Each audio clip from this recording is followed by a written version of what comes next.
Thank you for attending the Tips on Copyright and Permissions workshop. Before we get started, I just wanted to let you all know that there are other workshops in the USF Research Workshop Series, so please check the USF Library's website to see all the upcoming workshops and get registration information.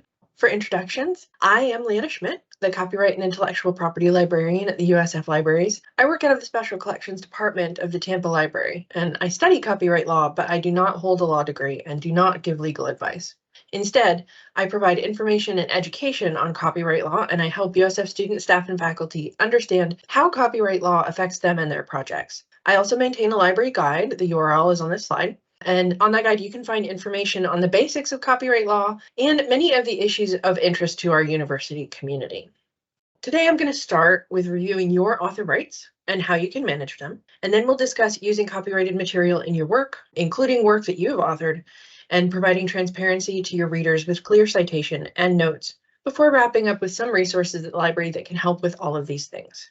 So every paper, every photograph and picture that you create is copyright to you as soon as it is saved or otherwise set down in a format that can be returned to later, except in a few very specific circumstances. Notice that is placing a copyright symbol on a work and registration are not required, but they can be helpful if you ever find yourself in the position of defending or enforcing your rights.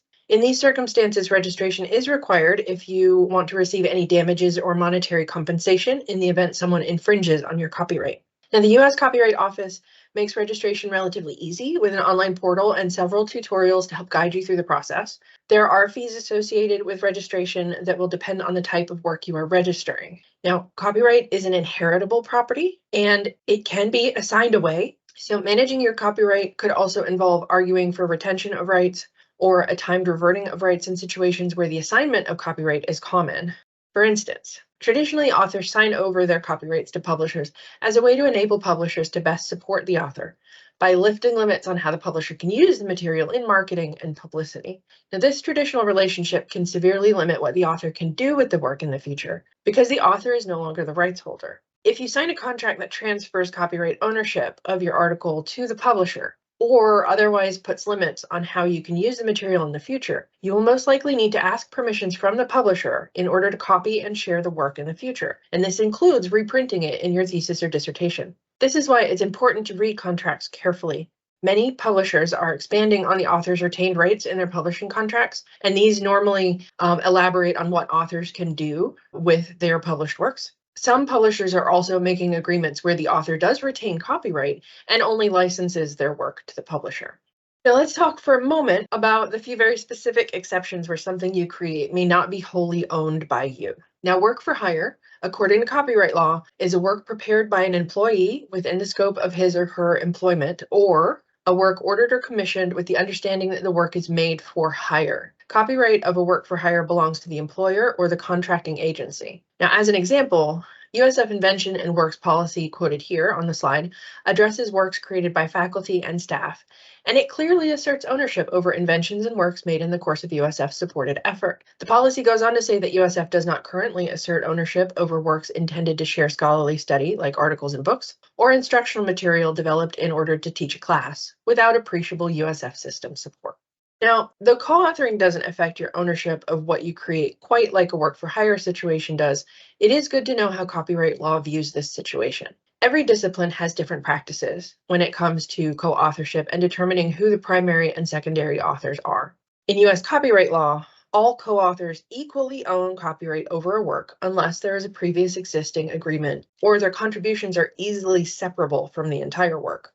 Now, outside of reporting any profits made on the sale or licensing of the work to others, each author has the right to update the work, transfer the interest in the work, and grant third parties use of the work without consulting their co-authors. They would only need to report to their co-authors if they're making a profit. An exception to this would be where your activities are governed by USF policy. So, for example, per the ETD guidebook, if a multi-author work is being utilized in a dissertation, only the first author may use that work in their dissertation. So if the second author wants to use material from a work that they co-authored, they wouldn't be able to use it as it is written in the previous publication. Works arising from grant-funded research projects also may be considered works for hire or have stipulation as to who owns the rights and what can be done with the content upon project completion. Certain federally funded projects and some state-funded projects may actually leave copyright with the institution working on the project, not the specific authors. So if you find yourself working under a funding contract that does this, USF would be the copyright owner, and to reprint the material, you would likely need to obtain USF's permissions. Now, these funding contracts and policies are not created specifically to hamper your ability to publish or to publicize your research. However, they can create a situation where you are surrendering your copyright interest in your work. Knowing what these contracts say and mean is important to managing your own author rights. Many grant-funded projects also come with a requirement that the resulting research projects are released or published with an open access license or otherwise made publicly available through self-archiving. Now, the most popular open access license schema is Creative Commons. And the Creative Commons licenses are designed to let creators advertise to their users what kind of uses they allow above and beyond copyright law. Creative Commons offers 6 licenses based on 4 main requirements, including attribution, non-commercial, non-derivative, and share alike. All the licenses require attribution, that is being cited as the original source. And the most open is CC BY, which requires only attribution, meaning anyone can copy, share, and use the material for any purpose as long as proper credit is given. One of the least open Creative Commons licenses is CC BY NC ND, or Creative Commons Attribution Non-Commercial Non-Derivative, which allows copying and dissemination, but does not allow the creation of derivatives, like an adaptation, like a translation, and it does not allow for the use of the material for commercial purposes. Now, while you consider whether or not to release or publish your work with an open license, I would also suggest looking to CC licensed content for the materials that you can use in your work. If you want to include a figure or a diagram to illustrate a concept, for example, locating material released with a CC license already comes with a kind of advanced permissions that you'll need to reprint the material without seeking permissions directly. Now, before we move even further on to using other copyrighted content in your work, let's discuss the copyright of your dissertation. Your thesis or dissertation is copyright to you as soon as it is written. Graduates on the thesis and dissertation track include you giving license to the university to make your ETD publicly available in our institutional repository, but it does not require a transfer of copyright. Anyone else who wishes to display, share, copy, or republish your dissertation will need to request permissions from you, unless their use is covered by an exception in copyright law, or if you've selected an open license and their use falls within that license. Now, if you are thinking about publishing your work as a commercial monograph, I suggest you pay close attention to your publishing contracts and be very upfront with your publisher or editor about how your ETD will be made available through our institutional repository. The ETD submission process will allow for a 6-month or 1-year embargo. So if your publisher requires any type of pause prior to public access to your ETD, you might want to select these embargo options. Now, US copyright law does not require an author to register a work in order to own the copyright over the work, but registration does have some added benefits, specifically in regard to the way you can protect your rights from infringing uses. Registration is required before you can obtain monetary damages in a court based on any infringing use of your copyrighted content. The publication process for commercial monographs will often include the publisher registering your work for you. So if you're going that route, you may not want to do a registration of your ETD specifically, knowing that the monograph will be registered. Now, as I mentioned, using Creative Commons licensed material is one way to appropriately source and copyright material in your dissertation or your thesis. There are ways to use material that has not been released with an open license, including material that you have previously published yourself. And to get into this, I was going to do a quick review of some copyright basics. US copyright law is most concerned with how copyrighted material is used and shared after it is created. Authors of original works are granted the exclusive rights of duplication, or making copies, distribution, which includes sharing and selling, performance, display, and the creation of derivatives, which can include translations, as I've said before, sequels, new editions, etc. These rights are immediate upon publication and do not require any copyright notice or registration. So if you're using content in a way that violates these exclusive rights, you could be infringing even if you cite your sources. Copyright law was originally conceived to protect the written word. That protection has now been expanded to dance and choreography, photography, music, computer code architecture, film, and more.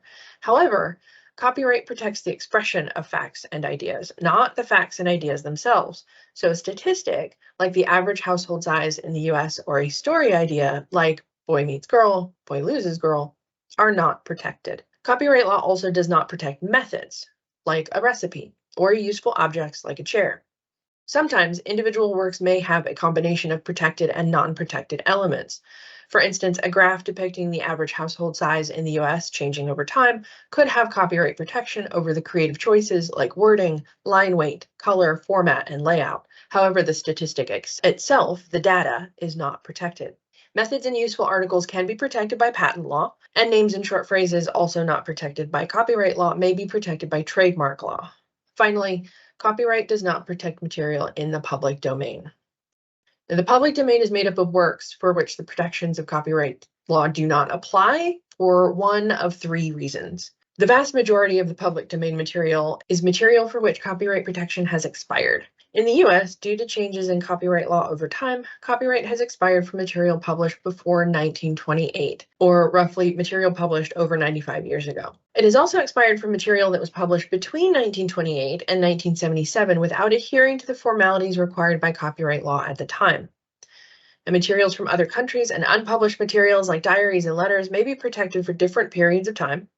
If you have a question about the right status of something you are working with, I can always help with this.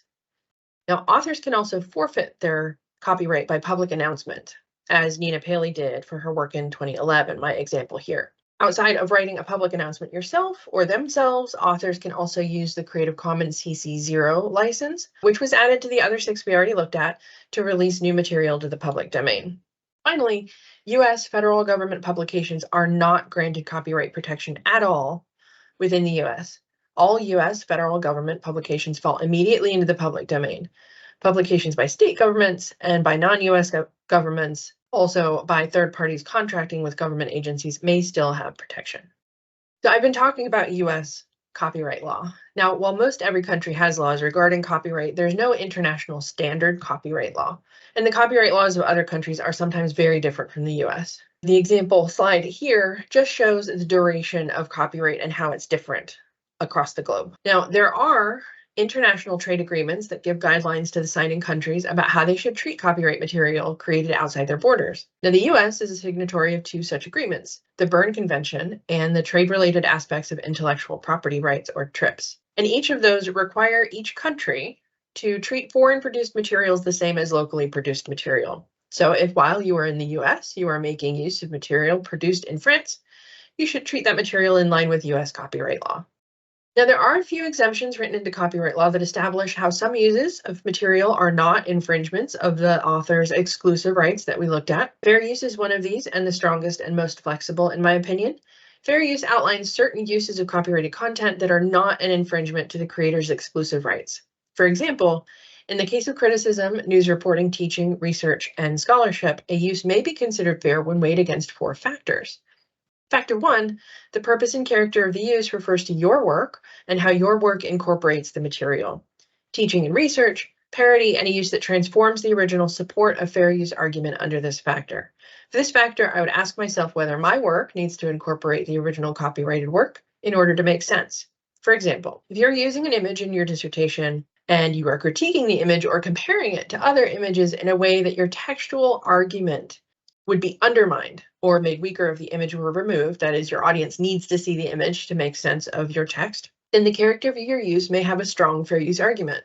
On the other hand, if the image is standing in as an example where it could be easily replaced with any other image, a different example in the same vein, then your argument under the first factor would be less strong.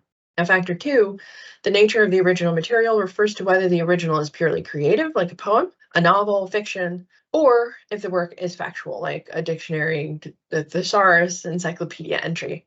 Factual materials get less or thinner protection under copyright law. The nature of the original also covers whether the original work is unpublished, like a diary, which would have stronger protection, or created to be consumable, like a workbook, coloring book, or crossword puzzle books. Now, the consumable works receive stronger protection as well because duplicating them automatically replaces the sale of the original. Factor 3, the amount you use in relation to the whole. Basically, the less of the work that you need to use to make your new point, the better your fair use argument. Factor 3 is also concerned with the quality of the use. Are you using a lower resolution and smaller size image than the original? Are you using the heart of the work or the most important part of the work, like the spoiler or a punchline? Using the heart of the work would have a much weaker fair use argument, as it could be seen to undermine the originals market. And finally, factor 4, the effect of your use on the originals market. Does your use replace the sale? Any kind of sale, even a future potential sale? Does it create something that the author could have created and monetized, like a sequel, a fan guide, or a spinoff? Now, there are long established fair uses that we take advantage of every day. We quote directly from published work in our research papers, and that is considered an acceptable fair use. Showing a book cover thumbnail when writing a review of a book is often a fair use. However, fair use has a reputation of being a gray area, and any one fair use is only considered an argument until it's established in a court by a judge. So if you don't think your fair use argument is very strong, you can always request permission from the author or rights holder. In my experience, it's much more common to need to obtain permission for uses in ETDs than to rely on a fair use argument. But I would still encourage consideration of all of your options when you're using copyrighted material. Now, the process of requesting permissions will vary depending on the rights holder. It can mean emailing the owner of a website. It can mean submitting a request form on a publisher site, or following an automated third-party process to obtain a license from an article webpage. Depending on the method, a permission request may be either simple or complex. It may take a very long time or be nearly immediate. When making a lot of requests to scholarly publishers, many will ask for things like estimates on the life, print run, or audience of a publication, which are, although vocabulary is very specific to their industry. They'll also need to know whether your format is print or electronic, if it's openly accessible or password protected. Now, other rights holders, maybe the author of a website, won't be asking for that type of material. They'll accept a very simple request and respond to you directly. So I would just encourage everybody to plan in advance in case you run into a permissions process that's going to take a very long time or is very complex. And then if it doesn't, if the process is quick and immediate and simple, then it's still done and it's all the better. Now, one of the automated processes that a lot of scholarly publishers like to use is called RightsLink, and it's by the Copyright Clearance Center. To start the process, often you'll be looking for a button that says something like Rights and Permissions or Request Permissions on the article webpage or the book chapter webpage. There are some example buttons on the left of the slide. So these buttons will take you to a RightsLink page. Now to the right of the slide, where you will answer a number of questions, the first of which will be about your use. So if you answer you want to reuse the material in a thesis or dissertation, then additional questions will pop up asking you about, say, the life of your print run, whether your use is print or electronic, etc. Sometimes your answers to the questions will result in a statement of journal policy, and then you can just take a screenshot of that journal policy and put it in your permissions appendix as documentation. Sometimes you will be required to complete the entire process, which means creating a user account, and then you will be issued with a multi-page license contract, and that entire multi-page license contract would go in your permissions appendix. Now, terms and conditions, sometimes called terms of use or terms of service, might be another place where you can find advanced permissions. So sort of like Creative Commons or advanced permissions, terms and conditions can give you advanced permissions because they establish what any website owner operator views as an appropriate use of the content. Now, many terms and conditions pages on, say, US federal government websites may even clearly state that copyright law does not apply to the products of the agency's work. And these can be good to take screenshots of to document the use as well. Others, like the one screenshot here from the United Nations, may clearly establish that the work is copyright protected and that the United Nations owns that copyright, but then give instructions for how permissions can be requested and here a permissions contact that you can email for those permissions. Now, terms and conditions may also touch on how authors can utilize the work they publish through a publisher. These policies can also be posted in a separate author rights area of the website. So if you're planning to use material that you have previously published, you might be looking for these author rights policies. And these can be a way to show that you have permissions to use your previously published content without making an official permissions request or going through that RightsLink process. Now, sometimes these are hard to find. The library has created a guide to help figure out the author rights policies of some of the most commonly used publishers by USF graduates. Now, each entry links to the publisher's author rights policy, and if possible, directly to the part that references use in a thesis or dissertation. If you do not find your publisher on the list, please feel free to ask your copyright librarian. I can locate the information for you, and new publishers will get added to the site as we have requests about them. Now, plagiarism was at the heart of early conversations among author rights that led to the very first copyright laws and the expansion of copyright coverage to things like poetry and plays. However, it's not a very large part of copyright law. It is possible, probably difficult, but possible to plagiarize while not infringing copyright, and it is very possible to infringe copyright without plagiarizing. So as you obtain your permissions documents to use material other people have created, or locate your author rights policy to use material you have previously published, you will see that each permission and policy likely has a requirement for citation to the original source. Transparency about where you found the material you include in your ETD is a large part of abiding by the permission you obtain, as well as a large part of avoiding plagiarism. Now, we'll get a little bit deeper into the documentation and citation that is expected for your use of previously published and copyrighted material in your ETD. Documenting your use of copyrighted material for many projects would be something that you would manage in your own files. However, for ETDs, this documentation is included within the dissertation or thesis itself. When following the rights link process, as I said, you may be adding a screenshot of the policy or that multi-page license. Similarly, an email response from an author to your permissions inquiry could be added to your appendix. Terms and conditions, openly posted publisher policy or publisher author rights statements, and Creative Commons licenses should all be added to your permissions appendix. When relying on a fair use argument for the inclusion of material in your ETD, a fair use checklist or explanation of that argument should also be included in your permissions appendix. Now, this documentation provides complete transparency to your readers. It can also protect you if in the future your use is questioned. For instance, terms and conditions and author rights policies can all be changed by the copyright owner over time. The author of a Creative Commons licensed work may also release their work in a new venue with a different license. So capturing the policy, terms, and licenses at the time of your use provides the proof needed to show that you were abiding by the rights holder requirements at the time you submitted your ETD. Now, I mentioned that fair use checklist. If you rely on a fair use argument in your dissertation, the library has created a worksheet that you can use to document your use.